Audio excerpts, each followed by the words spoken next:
Hello, everybody. It's Miguel. Today is the 28th of October, 2023, and I wanted to talk for a moment about art. And I guess what I'm touching on is the philosophy of art to some extent. Anyway, I'm doing that by going through a book of quotations on art, and I'm going to read the very next quotation, and we'll see what it has to say. Here we go. The next quotation is by Naum Gabo, and he was born in 1890 and then died in 1977. The force of art lies in its immediate influence on human psychology and in its active contagiousness. Being a creation of man, it recreates man. Art has no need of philosophical arguments. It does not follow the signposts of philosophical systems. Art, like life, dictates systems to philosophy. It is not concerned with the meditation about what is and what and how it came to be. That is a task for knowledge. Knowledge is born of the desire to know. Art derives from the necessity to communicate and to announce. Naum Gabo. So, I really like this quotation. I think it rings true in my mind. I appreciate what he says about art lies in its immediate influence on human psychology. And I think that's something that is distinctly true. We could just look at a sunset and it has an impact quite often. It's almost immediate and it's often wordless, but not always. The same can be true for paintings and sculpture. Being in a new environment that's artistic can often sort of help us to see things in a new way, and we can appreciate it quite often immediately. Of course, that isn't always the case. Quite often, it takes a while, and only after learning how some art is produced, or what the themes of the art mean, or its iconography, or symbolism, only after learning those things do we have a deeper understanding of what the art's all about, and maybe it will be only until then that we truly appreciate it. So, but there is an immediate effect of art. I think one of the modes of art that is the most apparent where that's true is music. I know sometimes I'll listen to a song for the very first time and I'm absolutely moved by it. It changes my whole world. It's like, wow, I want to listen to this song again. And I love when that happens. I become an immediate fan of the songwriter, immediate fan of the musician. I love when that happens. That's so special when it happens. It doesn't happen all the time. In fact, it might not happen for months or weeks. But if anyone who actively listens to music knows what I'm talking about, because it's part of one of the glorifying things about listening to music is happening upon a piece of music that you really like. So I love that the instantaneous nature of appreciation. The quote goes on to say other things. It talks about not only the immediate influence on human psychology, but also in active contagiousness. And he goes on. His last line says, "Knowledge is born of the desire to know. Art derives from the necessity to communicate and to announce." So, the word contagiousness, the words necessity to communicate and to announce imply that art is it's sort of a social act. It's an act that creates connection. And maybe that's one of the underlying purposes of art in our society. It's connecting. It's like sharing, it's like expressing the words, hey, this is happening to me. Can anyone out there relate? And um, it's exciting. It's exciting when other people relate. I appreciate how it says it's active contagiousness. Well, what is contagious about art? Well, like I mentioned earlier about music, if I'm appreciating a song, I'll share it with the people who I love, and I might even communicate with the author or the singer songwriter, at least on a forum. Perhaps I might buy the album and talk to my friends about how I just bought the album and how much I'm enjoying it. There's something very connecting about art. And there's connecting about other endeavors, business, things connecting about sports, things connecting about politics. And there is connection around art, all kinds of art. Um, yeah. Now, art isn't solely about connection, of course. A lot of the famous artists that have existed have sort of lived in obscurity and died penniless. And so, not every artist sort of finds their audience. I wouldn't say that that's necessarily a huge purpose of art to find an audience, but that is something that happens. This in this quote, it talks about a distinction between knowledge and art. He says that knowledge is born of the desire to know, that it relates to the philosophical pursuit of knowledge. Maybe that he's talking about epistemology and how we find knowledge and the search for knowledge. He says art is something different than that, and that's certainly yes and no. I mean, you can make certain arguments for or against the idea that art is knowledge, art whether is or is not knowledge, and on certain levels, it is knowledge certainly. It's information being transmitted through space. You can think of it like that from a physicist's perspective. Or you could think about it in a different way, where art is, maybe it's not conveying knowledge. I appreciate how it says it dictates to the philosophical systems what it is, and and it's and it's not responsible. Art is not responsible for dispensing knowledge to the masses. Art is there for enjoyment, I suppose. Its immediate influence on psychology, as brought out by the author. It's interesting to think that there are like behaviors or artistic works that influence the mind, yet are not knowledge. Isn't that an intriguing idea? I think about, it's kind of funny when I think of the brain. I always think of it as something that's seeking out knowledge or stimulation, but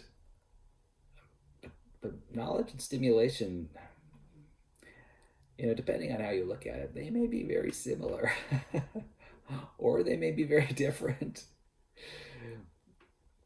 That's the thing about reality. A lot of it depends on your perspective and how broad your generalizations are, how broad your categories are.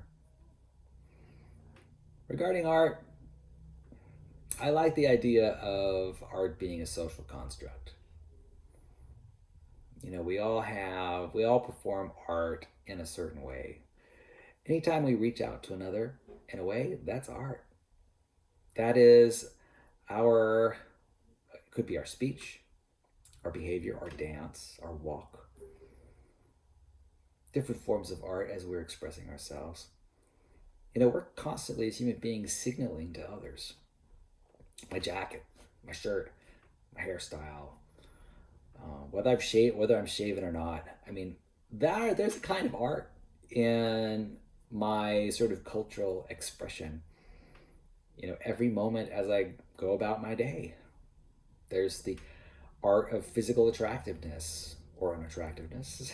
There's the art of appearance, and it's kind of funny how in our society we have various standards for art. Whether that makes any sense or not. It reminds me of the philosopher who lived in a barrel. I forgot what his name was, but he was one that sort of stood against a lot of convention and wouldn't stand for it. And his art was different. The way he expressed his body and the way he expressed his mind was just different by choice. That was his artistic expression, was how he showed up in the world. And, we're all kind of doing that. Art is everywhere. It sort of influences everything and helps us connect with others. And it'll also help us disconnect if we choose. And, that's just the way it is, really. But I'm actually not familiar with this person. It seems like his name is Nam Gabo. I think I might have to do some research to find out more about him. I have a feeling that he's written a few books. And he's probably written a few books about art itself. Oh, I'm noticing something. He wrote an essay called The Realistic Manifesto in 1920. Okay. Yeah, that whole idea about Impressionism versus realism and what's important. Well, so yeah, I appreciate the social connection of art, how art is socially connecting. And there are a lot of ways that art is socially connecting, certainly depending on how you define art. If you define art broadly, like I do, then art is very socially connecting. One of the activities of artists that's common is to put your art on display. Maybe have an art show or an art exhibition, and put your art out there so other people can see. Place them in a gallery, or place them in your studio and invite people to your studio to watch you produce other works of art. There's a social aspect to it, and artists, for certain, often need to sell their art in order to make a living, so that they can have a place to live and have food to eat. And so that's an inherently social activity because you're trading in the markets, and you're trying to connect with people who want to buy your products, and that's socially connecting all by itself, for certain. And then there's art like poems. Now, not every poem is public. A lot of poetry is produced privately by individuals who are expressing themselves, and their intent is to gain more self-knowledge, and that's a virtuous path, and helps people enjoy a life of meaning and happiness and novelty. It's a wonderful creative outlet. And it's not always social, unless you count it as your relationship to yourself, which in some respects can be thought of as being social. It is, after all, your relationship with yourself. And, I wouldn't necessarily dismiss that. I think a person's relationship with themselves certainly can change over time, and becomes some kind of habitual pattern. And I think it makes sense. Human beings can relate to themselves and to each other, and how they relate to themselves and each other changes over time quite often. gets either more or less useful, more or less mature, more or less uh, painful in regard to sort of human suffering and emotional pain. Those interactions are important. And, art is definitely a kind of therapy for a lot of people. As they communicate with themselves, they might lean towards drawing or writing in ways that inspire them. And so, this presentation, for those presentations that are private, those presentations are just an expression of the self, sort of the self communicating with the self. And that's a beautiful thing. And certainly that, in my view, it's a very social thing. And of course, obviously, art is produced so other people can see it. I know I've produced some art lately as some pottery in my ceramics class. And I'm surprised at how many of my art pieces I'm intending to offer to other people as gifts. Absolutely. I'm thinking, oh, this is going to be great for, this family member or this acquaintance or who these people. And so, I'm definitely interested in offering my pieces of art as gifts to others to strengthen our connection and to sort of demonstrate a filial relationship, right? A loving relationship. And it's great. That's part of the social aspect of art.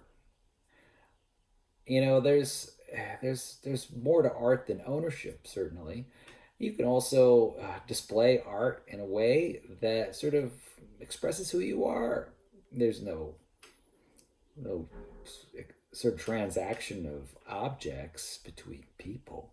It might just be an expression of design. Let's say I'm making a piece of clothing with my sewing machine. I'm not gonna transfer the clothing from myself to another person, but I am gonna signal through my clothing my intentions, my ideas, my positions. Who knows what I'm wearing? It could be a scarf with a pattern on it. Maybe I'm at a football game and I'm using my art, my own creation, as an expression for advocacy for the team that I'm rooting for that day. Yeah, it's truly a wonderful thing. So art can be, something we give to another person, or it can be something that's private, or it can be simply just an expression of that we signal to others to let other people know about us a little bit better. It can be sort of a means to greater authenticity. And that means a lot to a lot of people. That's a strong value. I appreciate in the quote, he talks about the necessity to communicate and to announce. I was thinking about this the other day, yesterday, in fact, about this inner desire to communicate to other people, and from where does it arise? In the humans are social creatures, and we love, part of that connection is communication. What happens when a person doesn't communicate, when they remain silent? Well, a lot of misunderstanding can happen. And it depends on the other person and how they interpret silence. Some people interpret silence neutrally, but other people interpret silence as standoffish or haughty. And so it's not necessarily clear how another person will interpret silence. So it's almost incumbent on us, if we want to maintain social cohesion, to signal and to continue to signal, even if those signals are mundane, every day, modest, like today I brushed my teeth, today I ate dinner. I think other people appreciate that because they get insight into the other person about what they're thinking. And so that reduces uncertainty and reduces like concerns about and threats and mistaken ideas really about what the other person is all about. So it's part of the reason we signal to others like, hey, we're safe, or hey, please address me in this way, please treat me in this way. That's an important part of social cohesion. So deciding how do we treat other people when we're confronted with them. What language do they speak? What do they want to talk about? It's social cohesion is important. Is important. Well, communication is important to social cohesion. Communicating, announcing the truth of who you are, and so here's actually where a lot of people are challenged. A lot of people are challenged when it comes to signaling others in a way that's authentic and vulnerable. It doesn't come easy to a lot of people. And art is a great way that a person can do that. It doesn't even require words. If you think about it, movies or although some movies were silent, and paintings, drawings, pottery works, and other things are wordless. They're a way of signaling and communicating in a wordless way. So long as you use like common cultural concepts that people generally tend to understand, given their training in the culture, it really is pretty wonderful. And I do think so. Art could be a lot of things. It can be how you dress, how you present yourself, how you're signaling to others. It can be a way to reduce tension and sort of create or sort of establish a sense of vulnerability and authenticity in a relationship. And that could be really, what we're talking about is behavior that heals, right? It's behavior that reduces emotional distress, behavior that reduces emotional pain. So, that may be very well be the reason why it's so important for humans to communicate, because it's how we validate our ideas about another person. That's the evidence. When we see the signals from another person, we are being shown evidence of what is on their mind, and at least what they're presenting. Who knows? The thing about the mind is that it's entirely a private experience. I was talking the other day about how the mind, certainly the brain, is inside the skull, and the skull is hidden from view. The brain is hidden from view because it's within the skull. The brain is in this essentially dark place where no light can get in. And now the light might be infrared, like deep infrared radiation, but it's not visible light typically getting into your brain. And as I was mentioning earlier, it's those nervous system signals, which are chemical and electrical, even mechanical signals. And it's not like light necessarily from the source is entering the brain, because, it gets reflected or absorbed off of one's skin and off of one's skull. So necessarily inside the brain, it's a rather dark place, unless you count, say, heat energy and those frequencies of light that are related to the infrared and near infrared. I guess in that sense, there's like this deep red glow that the brain sort of sits in. It's interesting to consider that fact, actually. But that doesn't change my point. My point is that nothing can get into the brain except through the senses. which essentially translate the outer world into signals of energy and chemicals. And I guess my point is that you know, art, it has to be sensed. It, and they are signals, and they're interpreted, and through culture, through associations mostly. It's interesting to think that how all this meaning that gets transferred from one person to another, they're all guesses. The brain is just guessing the meaning based on their enculturation, the brain's enculturation and experience over its lifetime. And it's guessing, like, oh, this is what person A or person B means by signaling this concept or this meme. Even if the meme explicitly has phrases and words, you know it's and even expresses a certain thing through those words, who knows what the author is really expressing. Quite often, people express in text anyway ideas which are humorous or ironic, and it's just not clear because they can be mistaken by others. That these words might be mistaken for and taken seriously. That happens all the time because it's not always clear in what sense the author of words is what the author of words is intending. That's one of the curious things about art.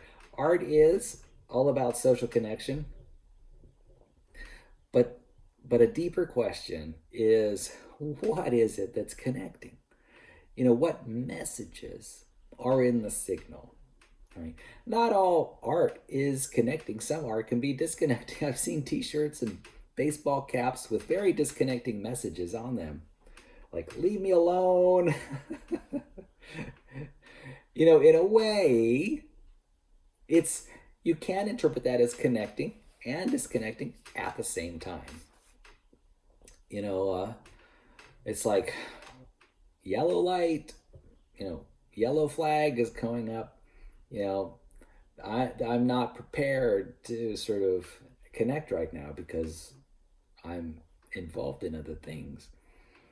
So, yeah.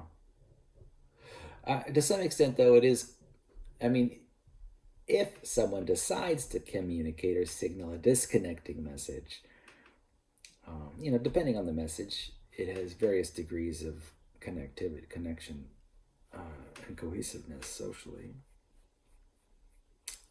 Who knows what the content of the message is? Who knows what the content of the art message is? There are art messages that are quite disturbing. It's kind of funny. There are messages that are disturbing that are meant to be connecting, and some which are meant to be disconnecting too. So a lot of it depends on the intention. Yeah. And then there are those forces which interfere with the connection. Like in relation to climate change, I know that there are some protesters who have taken to defacing very famous pieces of art. And, that's definitely an interfering force in the social cohesion, the social cohesiveness of art. Like, I'm imagining like the Mona Lisa. Did someone like pour mayonnaise or something on the Mona Lisa? And I forget what exactly happened, but there was some event similar to that. These are people who are interfering with sort of what art is all about. And that's that signaling and social cohesion. That's the social connection, sort of interfering with the social connection of art. And you know what? There will be interfering forces. There always is. There always will be. And some societies will allow certain interfering forces by necessity. And then that's just part of life. Art typically has a time span. Not all art, but some art. Art is fleeting, And that's part of the reason we probably ought to spend more time valuing it. Because just like us in our lives, that art will come to an end one of these days, very likely. Especially in the midst of the heat death of the universe. How many billions or trillions of years into the future?